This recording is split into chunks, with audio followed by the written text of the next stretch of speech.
పూర్వాసంధ్యా ప్రవర్తతే, నిద్ర లేవాల్సిన సమయం కూడా తూర్పు దిశలో తూర్పు రేఖలు తెల్లవారుతుంటేనే నిద్ర లేవాలి మనం. 6 గంటల తర్వాత కూడా మంచం మీద ఆడది కానీ మగాడు కానీ పడుకున్నారు అంటే ఆ ఇంట్లో శని అంతకుముందే ప్రవేశించింది, వీళ్ళకంటే ముందే.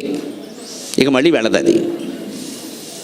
పిల్లలు ఎవరన్నా పడుకుంటే వేరే విషయం అండి. 8 ఏళ్ల లోపు పిల్లలు, 80 ఏళ్ళు దాటిన వాళ్ళు పడుకోవచ్చండి, వాళ్ళకి మనం సమయాలు చెప్పొద్దండి. 8 ఏళ్ల లోపు పిల్లలు ఎంతో, 80 ఏళ్ళు దాటిన పెద్దలు కూడా అంతే. 2 బాలురు 2 వృద్ధుల కింద లెక్క. 80 ఏళ్ళు దాటే పెద్దవాళ్ళు అంటే వాళ్ళని చిన్నపిల్లలను చూసినట్టే చూడాలి, ఇంకేం మన నిబంధనలు వాళ్ళకి చెప్పద్దు. ఇంకా వాళ్ళు ఎలాగో అలా ఉంటారు, ఇంకా సర్దేసుకోవడమే. చిన్నపిల్లలు అంతే. 8 ఏళ్ళు దాటుతున్నాయి అంటే నేర్పాలి ఖచ్చితంగా. ఓ గిల్లైనా లేపాలి వాడిని. ఈ కాలం పిల్లలు ఇంతేనండి అంటే కుదరదండి అక్కడ. పోనీ వాళ్ళ ఉద్యోగాల కారణంగా ఇంటి నుంచి పని చేస్తున్నారు, ఏదో వాళ్ళకి పని 11, 12, 1 గంట కూడా అయిపోతుంది ఒక్కోసారి. అప్పుడైనా పడుకోమనాలి. అప్పుడు కూడా లెక్క 7 గంటలు లెక్క. 7 గంటల తర్వాత మళ్ళీ లేవాలి. నువ్వు 1 గంట పడుకున్నావు, 8ంటికి లే, 12ంటికి పడుకున్నావు, 7ంటికి లే అని చెప్పాలి. చాలు, అంతకంటే ఇంక పడుకున్నాం కదా అని 10 వరకు పడుకుని 11ంటికి టిఫిన్ చేసి 4 గంటలకు భోజనం చేస్తే వాడు ఆరోగ్యం పాడైపోయింది మొత్తం. అంచేతనే పూర్వాసంధ్యా ప్రవర్తతే, తూర్పు రేఖలు తెల్లవారక ముందే నిద్ర లేవాలి. ముందు 5 గంటలకు లేచే లక్షణం ఉన్నవాడు జీవితంలో అన్ని విజయాలు సాధించగలుగుతాడు. ముందు ఆ లేచే లక్షణం ఒకటి ఉండాలి. అవసరమైతే మళ్ళీ పడుకుందాం, ఏ మధ్యాహ్నం కాసేపు ముందు లేద్దాం. ఉత్తిష్ట నరశార్దూల, మనుషుల్లో పెద్ద పులి లాంటి వాడు అప్పుడు శ్రేష్టతావాచికలుగా వాడేవారు. శార్దూల, సింహ, కుంజర అంటే ఏనుగు. ఈ జంతువులతో పోల్చడం కాదు, కావ్యంలో ఎందుకు వాడతారు అంటే కవి కుంజర, నరశార్దూల, నరసింహ ఇలాంటి వాటల ఉద్దేశం ఏంటంటే జంతువుల్లో సింహం ఎలా ఉందో పరాక్రమంగా సొంతంగా నువ్వు అలా ఉండాలి. జంతువుల్లో పులి ఎలా ఉందో అది అవసరమైతే ఎవరైనా భయపడుతుంది, కానీ అది భయపడుతుంది, అలాగే ఉండాలి. ఉత్తిష్ట నరశార్దూల. కర్తవ్యం దైవమాన్నికం, దైవీయమైన కర్తవ్యాన్ని దైవ ప్రార్థనతో నిద్ర లేవడంతో పాటుగా సంధ్యావందనాది కృత్యాలు, నిత్య పూజ, ధూపదీపారాధన చేయడంతో పాటుగా జీవితంలో కర్తవ్యాలు ఆ రోజు ఏం ఉన్నాయో అవి చేయడం కోసం నిద్ర లేవయ్యా అన్నారు.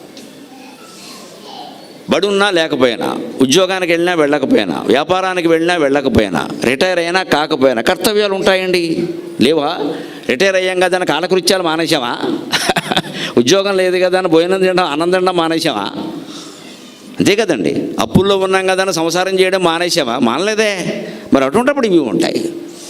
అంచేది ఏ స్థితిలో ఉన్నా మనిషికి కొన్ని కర్తవ్యాలు ఉంటాయి. ఆ కర్తవ్యం చేయడమే మన ఉద్దేశ్యం. అంటే మీకు సరిగ్గా విష్ణువాలయంలోకి వెళ్ళినప్పుడు, ప్రధానంగా రామాలయంలోకి వెళ్ళినప్పుడు మీరు గమనించండి, ఆంజనేయ స్వామిని గమనించండి.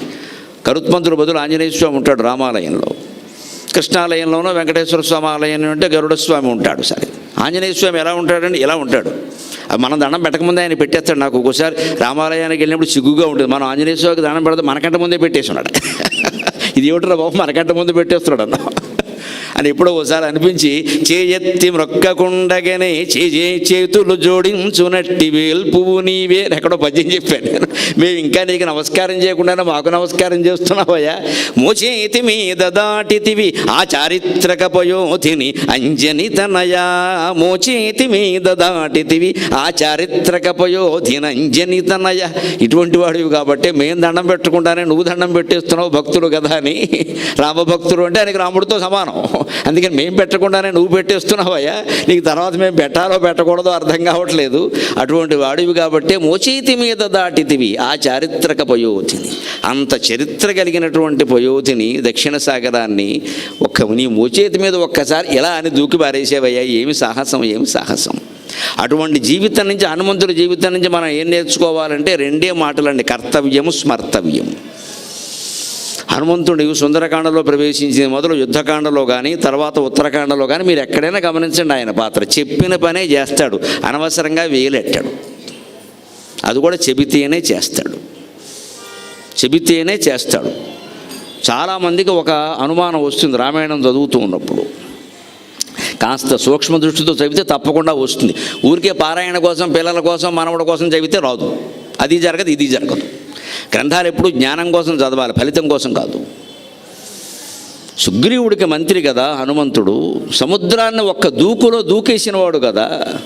అక్కడ కుంభుణ్ణి, నికుంభుణ్ణి సహా మహారాక్షసులందరినీ సంహరించినవాడు కదా. ఇటువంటి మంత్రిని దగ్గర పెట్టుకుని సుగ్రీవుడు ఎందుకండి అన్నేళ్ళు దౌర్భాగ్య దశలో ఉన్నాడు? రామచంద్రమూర్తి రావాల్సిన పని ఏమిటి? హనుమంతుడు లేడా? ఈ పాటి వాలిన హనుమంతుడు చంపలేడా? ఇక రాముడికి కష్టమవుతుంది. ఈయన నరుడు, ఆయన వానరుడు. ఈయన వానరుడే కదా, అదే జాతి కదా, కీలకాలన్నీ తెలుస్తాయి కదా, ఆయువు పట్లు. ఒక్క నొక్కితే వాలి పోడండి. వాలి హనుమంతుడి కంటే బలవంతుడు కాదమ్మా. వాను మనోజవం మారుతతుల్య వేగం జితేంద్రియం బుద్ధిమతాం వరిష్టం. హనుమంతుడి కంటే బలవంతుడు అంతకు ముందు ఆ తర్వాత కూడా దొరకడం మనకు కష్టం. అటువంటి వాడు వాలిని చంపడం పెద్ద సమస్య. కానీ ఎందుకు చేయలేకపోయాడో తెలుసా? ఈ సుగ్రీవుని యొక్క అహంకారం అందుకు అడ్డమైంది, వాడి కర్మ అలా కాలింది. ఆంజనేయునికి ఒక శాపం ఏమిటి అంటే, ఆ ఋషి శాపానికి ఆయన కట్టుబడి ఉన్న తత్వం, ఆయన గురించి ఎవరైనా ఆయన బలాన్ని ఆయనకు వర్ణించి చెబితే తప్ప ఆయనకి అది స్ఫురించదు. ఎందుకంటే రామాయణం ఉత్తరాఖండలో ఉంటుంది ఈ మధురమైన భావన. విచిత్రంగా ఈయన చిన్నప్పుడే చాలా అలర చేసేవాడు.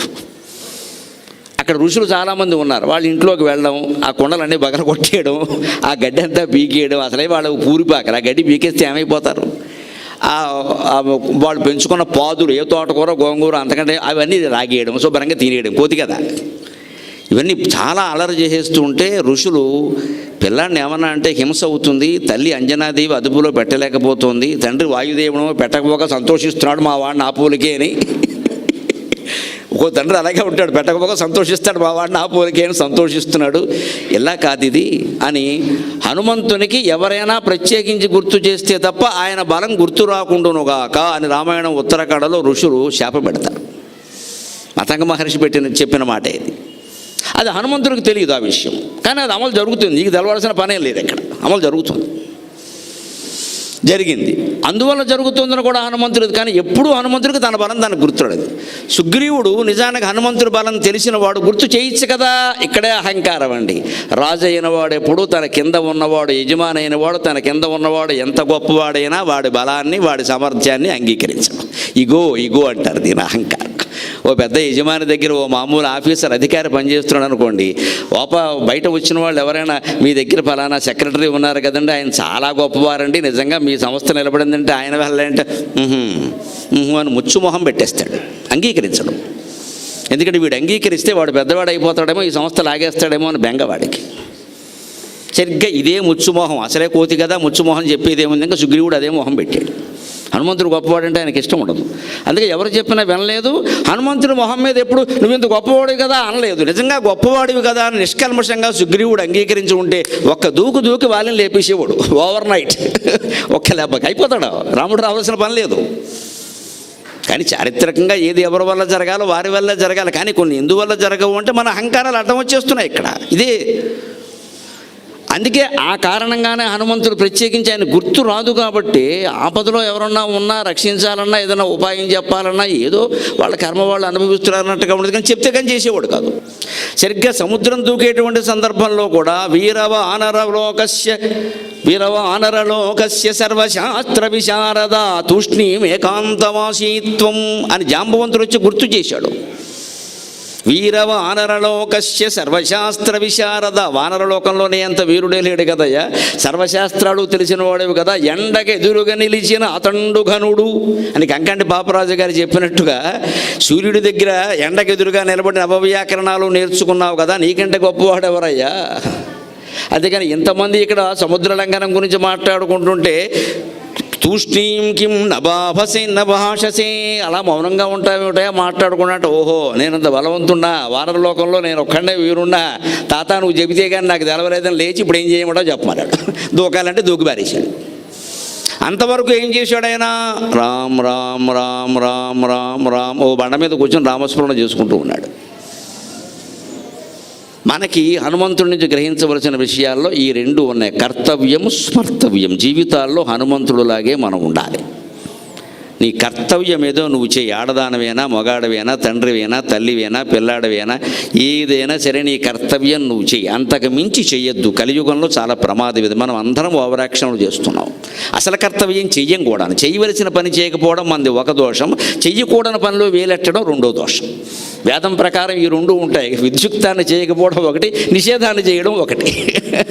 ఇవి తినరా అంటే ఇవి తినడు, తినకూడదే తింటాడు, పైగా ఏమవుతుందిలే అంటాడు. రెండు తప్పులు వచ్చాయి అక్కడ. నువ్వు చేయవలసింది చేయకపోతే వేరే విషయం, పోనీ నీకు ఓపిక లేదనుకుంటా, చేయకూడదు చేస్తున్నావు.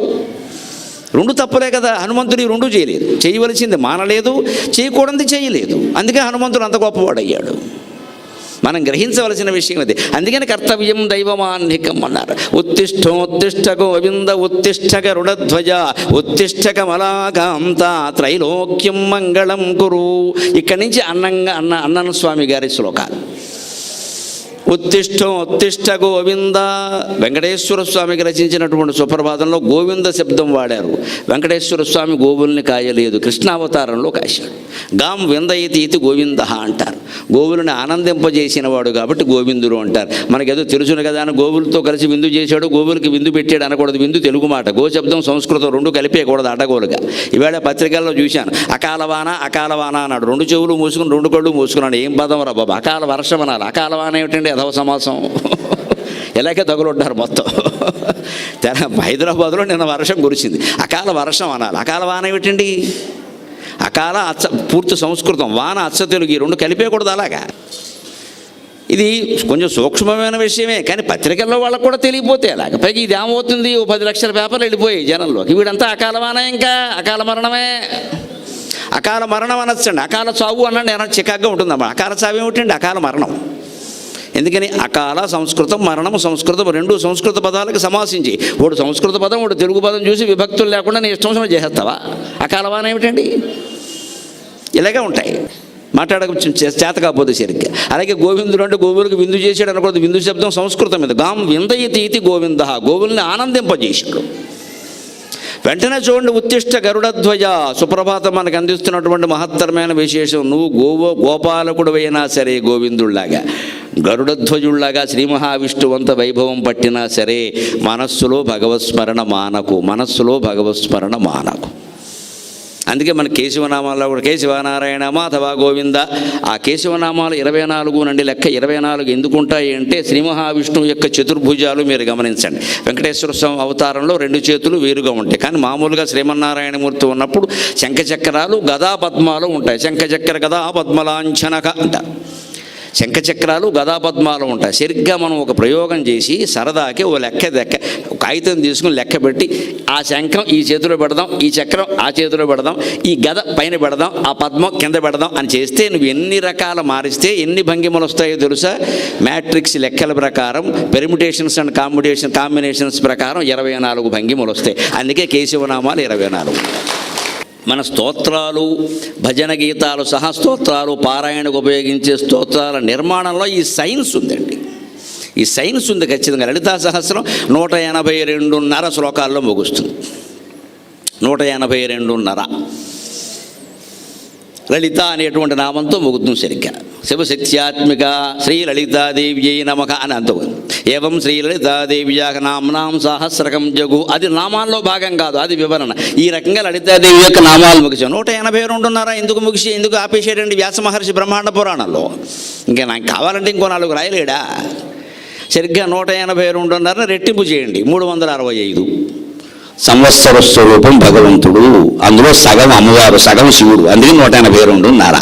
అంత ప్రణాళిక ఉంటుంది వ్యాస మహర్షి. సరిగ్గా 182.5 శ్లోకాల్లో ముగిసిపోయేలాగా 1000 నామాలు సర్దేశాడు ఆయన. కొన్ని అందుకే 4 అక్షరాల నామాలు ఉంటాయి, కొన్ని 8 అక్షరాలు ఉంటాయి, కొన్ని పాదం అంతా 16 అక్షరాలు ఉంటాయి, వేరే విషయం అది. కొన్ని 5 అక్షరాలు ఉంటాయి, ఇంకో నామం 3 అక్షరాలు ఉంటుంది. పైగా సంస్కృత భాషలో ఓ పెద్ద నియమం ఏమిటంటే, తెలుగులో లేనిది, ఒక మాట ఒక పాదంలోనే ఉండాలి. ఒక మాటలో సగం పై పాదంలో రెండో పాదంలో ఉండకూడదు. వెంకటేశ మీరు రాయాలి సంస్కృతంలో ఉంటే వెంక అని ఆపి టేస 2వ పాదంలోకి రాకూడదండి, కుదరదండి. వెంకటేశ మొత్తం ఓదంటూనే ఉండాలి. సంధి అలా కుదరదండి, తెలుగులో కుదురుతాడు. వెంకటేశ్వరుని అంటే వెంకటేశ్వరుని, వెంకటే అని స్వరుని అని రకాల ప్రస్తు పద్యం చెప్పచ్చు. సంస్కృతంలో అది కుదరదు. అటువంటి కుదరని భాషలో రాస్తూ వ్యాస మహర్షి వాటిని ఆ నామాలను కూర్చుతూ, వశిన్యాది దేవతలు చెప్పినప్పటికీ కూర్చింది మన శ్లోకాల్లో వ్యాస మహర్షే కదా. ఆ కూర్పు ఎంత పద్ధతిగా చేసేడు అంటే, దీనికో ప్రణాళిక ఉందబ్బా. ఇది కేవలం నాలిక కాదు, దీని వెనకాల ప్రణాళిక ఉంది. 182.5 శ్లోకాల్లోనే రాస్తున్నా. దీన్ని రెట్టింపు చేయండి. సంవత్సరం అంటే కాలం కదా. కాలాన్ని మనం సంవత్సరాల్లో చెబుతాం, నెలల్లో చెప్పంగా సాధారణంగా. మీ వయస్సు ఎంత అంటే 62, 63 అంటాం, కానీ 62 తర్వాత 3.5 నెలలు అనం. ఏ పోవడానికి సిద్ధంగా ఉన్నావా అంటాడు ఎవడు. ఎందుకు నెలలో రోజులు చెబుతున్నావు పని లేక? అదే పసిబిడ్డ అనుకోండి, ఏడాదిలో పసిబిడ్డ అయితే మనం ఏమంటాం 10 నెలలండి 11 నెలలండి అంటే, ఏడాది దాటిందంటే సంవత్సరాలే చెబుతాం, ఇంక నెలలు చెప్పం. నెలలోపు బిడ్డ అనుకోండి 15 రోజులు అయ్యిందండి 16 రోజులు అయ్యిందండి, నెల దాటిందంటే అక్కడి నుంచి నెలలు చెబుతాం, సంవత్సరం దాటిందంటే సంవత్సరం చెబుతాం. అంటే సంవత్సరమే వాడుతున్నాం కాబట్టి సంవత్సరమే కాలస్వరూపం. సంవత్సరం అంటే 365, శివుడు సగం పార్వతి సగం, అందుకని సరిగ్గా 182:30. అష్టోత్తరాలు ఉంటాయి మనకి, విష్ణు సహస్రం సహా, వెంకటేశ్వర స్వామి సహా, శివుడు సహా అందరికీ అష్టోత్తర నామాలు ఉంటాయి. అష్టోత్తరం ఎందుకు? 108 సరిగ్గా 27 నక్షత్రాలు, 4 పాదాలు ఒక్కో దానికి, 27 4 108. 108 పాదాలలో ఏదో ఒక పాదంలో పెట్టకుండా సముద్రంలో ఎవడో పుట్టాడు. ఇక్కడ ప్రతివాడు ఏదో ఒక పాదంలో పుట్టాడు, నీకు తెలియకపోవచ్చు. ఏదో ఒక నక్షత్రంలో పుట్టాం, ఏదో ఒక పాదంలో పుట్టాం, సరిపోయిందిగా. నువ్వు ఏ పాదంలో పుట్టినా అది భగవత్పాదమే, గమనించుకో. దానికి చెడ్డ మంచి ఆపాదించుకుని కంగారు పడక. నేను స్వాతిలో పుట్టానని, నేను విశాఖ, ఎక్కడ పుట్టినా పుట్టావు కదా, ఆసుపత్రిలో పుట్టావు మహానుభావుడు. దానికి ఇంకా కంగారు పడిపోయి నాకేమవుతుందంటే, మాకేం మొహమాటలా అందరూ ఉండగానే చెబుతాం, మేము చాలా మాయగాళ్ళమమ్మా, మాకేమవుతుంది అని మీరు అడిగారంటే మీకు ఏదో అవుతుంది అని చెబుతాం ఖచ్చితంగా. నాకేం అవ్వదనే ధైర్యంతో ఉండాలి ముందు. అందుకే సుప్రభాతం. సూర్యందు భౌమ బుధవాక్పతి కావ్య సౌరి స్వర్భానుకేతు దివిషత్ పరిషత్ ప్రధానాక త్వద్దాసదాస చరమావతి దాసదాసాక శ్రీ వెంకటాచలపతే తవ సుప్రభాతం. ఈ గ్రహ దోషాల గురించి, కాలసర్ప దోషాల గురించి, రకరకాల దోషాల గురించి వీళ్ళ బాగా టీవీలు చూసి మాయలో పడిపోతున్నారే, వీళ్ళందరి కళ్ళు తెరిపించడానికే నేను విజయవాడ వచ్చే ప్రపంచం అంతా తిరుగుతా. ఈ గుడి నమ్మకాలు పోవలసిందే. అసలు ఈ కార్యక్రమాల్లో ఎవరైనా వీళ్ళు చెప్పి మిమ్మల్ని భయపెడుతున్నారంటే వెంటనే టీవీ కట్టేయండి, ఒక క్షణం చూడకండి. అసలు వాళ్ళందరూ డబ్బిచ్చి కార్యక్రమాలు పెట్టించుకుంటున్నారేమో, బహిరంగంగా మాట్లాడుతున్నా డబ్బిచ్చి కార్యక్రమాలు పెట్టించుకుంటున్నారు మిమ్మల్ని మాయ చేయడానికే కేవలం. నువ్వు విశాఖ నక్షత్రంలో పుట్టావా, 2వ పాదంలో పుట్టావా, ఈ వారం నీకు బాగుండదు. వెంటనే కింద విజయవాడలో ఓ నెంబరు, విశాఖపట్నంలో ఓ నెంబరు, వల్లకాట్లో ఓ నెంబరు, చివరి నెంబరే ఖాయం వాడికి మనకి. ఇద్దరం కలిసేది వల్లకాట్లోనే. మనం కంగారు పడిపోయి ఈ వారం బాగుండదు, అమ్మ నాకు అర్థం కాదు, నెలలో 3 వారాలు బాగుంది కదా, 1 వారం బాగుండకపోతే చచ్చిపోతావా? చచ్చిపోతే అంతకంటే అదృష్టం ఉందా? ఈ గొడవ లేదు కదా. ఎందుకంటే అంత భయం ప్రతిదానికి. వారం బాగుండదుట 3 వారాలు బాగుంది కదా, 1 వారం బాగుండదండి, నష్టమా? ప్రతిరోజు బాగుండాలా? వెంకటేశ్వర స్వామికి మాత్రం బాగుందా? కిందకి దగ్గర పాలు లేవు మహానుభావుడికి, పొట్టలో కూర్చున్నాడు ఆయన. ఎన్ని రోజులు ఏడ్చాడో మనకేం తెలుసు, వాళ్ళ అమ్మకి తెలుసు. మరి ఎవరికి బాగుందండి? రాముడికి బాగుందా? కృష్ణుడికి బాగుందా? 14 ఏళ్ళు వనవాసం చేశాడే రామచంద్రమూర్తి, ఆయనతో పాటు సీతాదేవి బాగుందా? పుట్టగానే జైల్లో పుట్టాడే శ్రీకృష్ణుడు, 8 ఏళ్ళు తల్లికి తండ్రికి దూరం అయ్యాడే, ఎక్కడో పెరిగాడే. అది కూడా దొంగను ముద్ర వేశారే. వెన్న దొంగే కదండి, వెన్నైనా పెన్నైనా దొంగను ముద్ర వేశారే.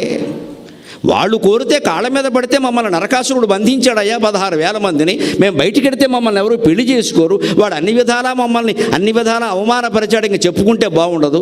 మాకు ఏదో రకంగా కృష్ణుని భార్యలని చెప్పుకునే అవకాశం కల్పించవయ్యా అంటే మహానుభావుడు 16,108 మందిని చేసుకుంటే మనం ఎటువంటి ముద్రలు వేసామండి? భగవంతుడైన కృష్ణ పరమాత్మకి మనకు అర్థం కాక, చేతకాక. ఆయనకు అవసరమా ఇంతమంది భార్యలు? ఈ రేషన్ కార్డులు ఎలాగా, గ్యాస్ కార్డులు ఎలాగా, ఆధార్ కార్డులు ఎలాగా, వీళ్ళందరికీ అద్దెళ్ళు ఎలాగా, ఎక్కడి నుంచి వస్తాయి?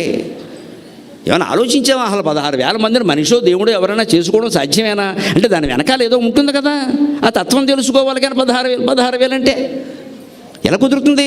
ఎందుకు చేసుకుంటారండి? అదేనా టీటీడీ సామూహిక వివాహ పథకమా? పోనీ చేసుకుంటే ఏమైనా తెలంగాణలో కళ్యాణ లక్ష్మికి ఇచ్చినట్టుగా 10,000 ఏమైనా ఇస్తారా? ఏమీ ఇవ్వలేదు ఆయనకి, కన్యలు ఇచ్చారంతే. పైగా వాళ్ళు ఏమన్నా తండ్రులు వచ్చి ధారపోసిన వాళ్ళు అందరూ రాజకన్యలండి, గోపికలు కాదండి వాళ్ళు. నృపబాలల 16,000 నృపబాలల 16,000 భవనంబులలోన ప్రీతి 16,000 నృపబాలల. 16,000 భవనాల్లో, 16,000 పద్ధతులలో, 16,000 ఆచారాల్లో. ఎందుకంటే వాళ్ళు ఎవరెవరికి ఏ పద్ధతిలో ఇష్టమో అలాగే చేసుకున్నాడు. నాకు ఆకాశంలో చేసుకోవాలంటే ఆకాశంలోనే చేసుకున్నాడు, నాకు సముద్రం మధ్యలో చేసుకోవాలంటే అలాగే చేసుకున్నాడు. నాకు రిజిస్టర్ మ్యారేజ్ అంటే రిజిస్టర్ మ్యారేజ్ చేశాడు. నాకు కరోనా పెళ్ళి 30 మంది దాటద్దంటే అలాగే చేశాడు. నాకు పెద్ద కళ్యాణ మండపం కావాలి, 10,000 మంది రావాలంటే అలాగే చేశాడు. తర్వాత ఎప్పుడో ఏకాదశి స్కంధంలో ఉద్ధవుడు అడుగుతాడు, స్వామి ఒక్కళ్ళతో సంసారం చేయలేకపోతున్నాం, చచ్చిపోతున్నాం, ఇక్కడ 16,000 మందితో ఎలా చేసేవయ్యా అని అడిగాడు. ఉద్ధవుడికి చెప్తాడు, ఎవరికే చెప్పగే అని. ఉద్ధవుడికి ఒక్కడికే చెప్పాడు. ఉద్ధవుడు నా ఒక్కడికే చెప్పాడు. అందరినీ ప్రేమించుము, ఎవరి యందు ఆసక్తి చూపించకము అన్నాడు. అది Krishna formula. Love everybody, don't show interest on anybody. కాపురాల్లో ఉన్నటువంటి స్త్రీ పురుషులందరూ గుర్తుంచుకోవాలండి. అస్తమాను పెళ్ళాన్ని పట్టుకుని అంత అందమైంది లేదు నువ్వు లేకపోతే నేను ఉండాలంటే ఆ పెళ్ళాన్ని ఎత్తికి ఎక్కేయడం ఖాయం, వీడికి చేటా చీపురు ఖాయం. లేదు ఈ స్త్రీయే బలహీనరాలు అయిపోయి మీరు లేకపోతే నా బతికేవడం, మీరు లేకపోతే నా బతికేవడం అంటే వాడు వెంటనే రెండో దాన్ని తీసుకురావడం ఖాయమమ్మా, నన్ను మన్నించండి అనకూడదు. అలాగా అనకూడదు. రెండోది వస్తే తోలు ఉడుతుందని చెప్పాలి. ఉండాలి. ఎవరి కాపురం వాళ్ళు కాపాడుకోవాలి. లోకి ఇవ్వద్దు. ఎందుకు ఇవ్వాలి? దాసీలుగా ఉండాల్సిన అవసరం స్త్రీలకి లేదు, పెత్తనం చేయాల్సిన అవసరం పురుషులకి లేదు. నన్ను నువ్వు బాధ పెట్టకుండా కాపురాలు చేయలేమా? ప్రమాదమా ఇది? ఎవరో ఒకరు బాధ పెట్టాలా? కాపురం అంటే పిల్లి ఎలకానా సంసారం అంటే? కనీసం 2 పిల్లుల్లా 2 ఎలకల్లా ఉండలేమా? ఎందుకు బాధ పెట్టాలి? వారిని బాధ పెట్టే మనం ఉండాలా? బాధ పెట్టకుండా బాధపడకుండా ఉండలేమా? ఉండొచ్చు. ఈ సూత్రం పాటిస్తే. అందరినీ ప్రేమించుము, ఎవరి యందు ఆసక్తి చూపించకము. డోంట్ షో ఇంట్రెస్ట్ అని ఎనీబడి. నువ్వు లేకపోయినా నేను ఉండగలను, కానీ నా కర్తవ్యాలు నేను చేస్తున్నా. ఓవర్ యాక్షన్ చేయకి అనేది అందులో ఉంది. అక్కడ చేయరండి, ఎవరు చేయరు, అయిపోతారు. నువ్వే నాకు గతి, నువ్వు లేకపోతే అయిపోయినట్టే అంటే అయిపోయినట్టే ముందే అవగొట్టేస్తారు. కృష్ణుడు అదే చేశాడు. ఏ ఒక్కరికి నెత్తికెక్కే అవకాశాన్ని ఇయ్యలేదు. సత్యభామ పాదాలు పట్టుకున్నాడు అంటారు, చదవక మాట్లాడతారు. ఆయన పాదాలు పట్టుకున్నది లేనిది 1 నిమిషం మాట ఆయనేం పట్టుకోవాలి, ఊరికే వంగాడు. అలాగా అక్కడి నుంచి నంది తిమ్మన గారు పెద్ద పద్యం రాశాడు, అంతకంటే ఏం లేదు. అదో సరదా. సినిమాలో ఆ సీన్ బాగుంటుంది. పోనీ అలాగే ఆ తల ఉంచాడని అనుకుంది. తర్వాత సత్యభామ గతి ఆమె ఏంటంటే రుక్మిణీదేవి కాళ్ళు పట్టించాడు. వెళ్ళి మా బాగా చెప్పాడు గుణపాఠం. అయిందా? మొగుడు తననేందుకు కాదు, తోడుకోవడం దెప్పినందుకు ఏడిచిందని సామెత. మొగుడు తననేందుకు కాదుట, మొగుడు కొట్టినందుకు కాదుట, తోడుకోవడం దెప్పినందుకు ఏడిచిందిట. మొగుడు కొట్టినా సరే ఆ మొగుడు కొడతాడులే అనేవారు పూర్వం, పెద్ద పట్టించుకునేవాడు కాదు. తోడుకోవడం వచ్చి చెప్తే నీకే అని పెద్దలు తగద పెట్టేవారు. అలాగా ఈ సత్యభామకి చెప్పిన గుణపాఠం ఏమిటంటే, స్వామి మళ్ళీ జీవితంలో ఏ ఆడది ఏ మొగుండి అలా వేపుకు తినకుండా రుక్మిణీదేవి కాళ్ళు పట్టించాడు. వెళ్ళి భర్తృ దానవ్రతం అని పెట్టించాడు. పనిగట్టుకుని అక్కడి నుంచి దానం ఇచ్చేయమన్నాడు. అక్కడి నుంచి బరువు మొత్తం హిమాలయ పర్వతం కంటే పెద్ద బరువే కూర్చున్నాడు ఈయన. లేవలేదు. ఆవిడ మొత్తం బంగారం అంతా వేసిన లేవలేదు పైకి. చివరికి ఏం చేయాలంటే నాకేం తెలుసు మరి రుక్మిణీదేవిని అడగమన్నాడు. రుక్మిణీదేవిని అడగడం ఏంటి? సవతి కాళ్ళు పట్టుకోవడం కంటే అవమానం వేరే ఏదైనా ఉందా? భర్త కాళ్ళు పట్టుకున్నా పర్వాలేదు, పారసేవ చేసినా పర్వాలేదు, కానీ సవతి కాళ్ళు పట్టుకోవడం ఏంటండి? కర్మ వచ్చింది, ఆవిడ పట్టుకుంది. ఆవిడ వచ్చి స్వామివారికి ప్రదక్షిణం చేసి తులసిదళం వేసింది. అంతే. శ్రీమన్ కృపాజల నిధే కృత సర్వలోక అని శుభ్రంగా పైకి లేచాడు. ఈ మాయ ఎందుకు చేశాడు ఈ పెద్ద మనిషి? నా చేత కాళ్ళు పట్టిస్తావా అని సంగతి చూస్తా. భర్త అంటే ఏమిటో తెలియజేస్తా. ప్రేమించాలి భర్తని, పెత్తనం చేయకూడదు. నా మొగుడిని నా అదుపులో పెట్టుకోవడం ఎలాగా? మందు మాకు అని అడగకూడదమ్మా. అంతకంటే మా ఎందుకమ్మా అదుపులో? దేనికి అదుపులో పెట్టుకుని ఏం చేస్తావు? ఇప్పుడు ఆయన కూడా అదే అనుకుంటే ఒకరికొకరు బానిసలు అయిపోవాలా? నన్ను ప్రేమించాలి, నేను ప్రేమించాలి అనుకోవడం తప్పలేదు. అదుపులో ఏమిటండి? ఏమైనా పశువా పగ్గాలు పట్టుకోవడానికి? భర్త అయినా భార్య అయినా అదుపులో పెట్టుకోవడం ఏమిటి? నీకు గీచిన గీటు దాడకూడదు. గీగల వాసలో ఇంతలా ఉంటే ఏం గెత్తావు? వంగలం ఎక్కడ? గీత గీయాలి ముందు, ముగ్గేయలేం, గీతకెత్తాం మనం. నేను గీసిన గీటు గీ చూస్తాను నేను. పొట్ట వంగట్లేదు, ఏం గీస్తావు? అసలు ముగ్గేస్తే కదా, ప్లాస్టిక్ ముగ్గే. ఒక అయితే వంటించ దానికి వంగదో, అది మళ్ళీ పని మనిషే. ఇక గీసిన గీయటం మనం గీస్తే కదా, అసలు సన్నగా ఉంటే గీస్తాం, ఇంత లవయ్యాక ఏం గీస్తాం? ఎందుకు ఈ అహంకారాలు ఆడాళ్ళకి మగాళ్ళకి అందరికీ? దానివల్లే మొత్తం సంసారాలు సహా సామ్రాజ్యాలు సహా కోల్పోతున్నాయి ఇవాళ. దానికి సమాధానమే జీవితంలో ఎప్పుడూ దేనికి భయపడకండి, స్వామివారి పాదాలు ఆశ్రయించండి.